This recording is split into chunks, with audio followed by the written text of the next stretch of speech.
In this module, we're going to go over ophthalmoscopy or fundoscopy, and the goal is to really look at the retina and really look at the optic nerve and the blood vessels of the eye. So you really want to make sure you have a panoptic. A panoptic is a better ophthalmoscope where you can really see the eyes, especially if you're not using any kind of dilating eye agents. And I would say that if you don't have a panoptic, you're going to have a really, really hard time seeing all the different structures of the eye unless you're dilating the eye, which most people don't do. Now, the retina is going to really give us some expression of what's happening with different types of peripheral disease and metabolic diseases, whether it's diabetes or hypertension or retinal detachment. If you're working with a chronic disease population where you have lots of autoimmune diseases, where you have lots of malignant hypertensive conditions or diabetes, you really want to make sure that you master this skill and do this on a routine basis. Okay, so with the panoptic, you have different instruments and different things that are here. The first part here, the light, is you're going to click it on and then you're going to get this brighter. Now if you go too bright, it's going to cause the pupils to constrict and it's going to be painful for the patient. So you want to really pick the light that's not too bright. And once you get in, you can change things, but try to get as bright as you can without seeing the patient flinch or see that massive pupil constriction. So that's your light setting. Okay. The next setting here is really for you to look at their eyes, and if you're farsighted or nearsightedness, you're going to have to adjust this. So the best thing to do is find something about 10 feet away, and then with your right eye, figure out how you can see that image 10 feet away, 10 to 15 feet away, and get to the right focus. And then you're going to use that eye, let's say it's your right eye, to then look into the eye. If you have a different prescription with your left eye, and you don't have any corrective lenses, then you can adjust these how you need to with the opposite eye and then go in. Now with the panoptic, you don't have to worry about the patient being farsighted or nearsighted. With a regular ophthalmoscope, there can be an impact. With the panoptic though, you can basically just worry about yourself. Now, if we turn the lights off here,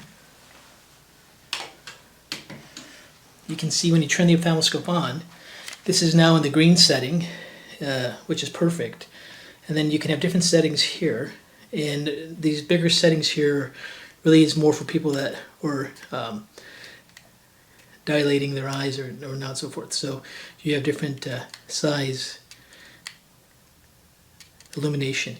The green light here is really for eliminating red color when you're trying to look at blood vessels or blood vessel ruptures in the back of the eye when you're actually suspecting that they may occur. The blue eye is really there to look at the cornea for any kind of abrasions, but most of the time you're basically just going to use the green line, that's right here, to get the perfect view you need to look into the eye. When you have a panoptic, they actually give you a teaching tool where you can focus in and look into the eye. Let's see if we can turn the light off here. And you can basically see if you can, when you're doing this, find the red reflex, then go in and identify the structures like the optic disc, the macula, blood vessels, and so forth. This is a tool if you need some help looking at anatomy. You can flip it right, this is left, and that's right. Okay, so what you want to do is make sure that the ophthalmoscope is level with the patient to get the proper position for the test. Then you want to have the patient look at a target, or they can even stick their thumb out, look at their thumb, and then you're going to turn this ophthalmoscope on, and you're going to basically find the red reflex. So you're just going to slowly, once you find the red reflex here, which means you're looking at the retina at about 15 degrees, you're just going to slowly come in here, and then look in the eye. Go ahead and look up, look down, look straight, look right, look left, look straight. So once you have the ophthalmoscope and you find the red reflex, you put it 15 degrees and you go all the way in, first thing you want to get is you want to get that optic disc and the optic cup. And the reason that's so important is because there's no rods or cones in those structures and the patient won't be sensitive to it. Once you identify that the margins of the optic disc are healthy and you look at the ratios between the optic disc and optic cup, they're healthy. You look at the color, it should be yellowish color.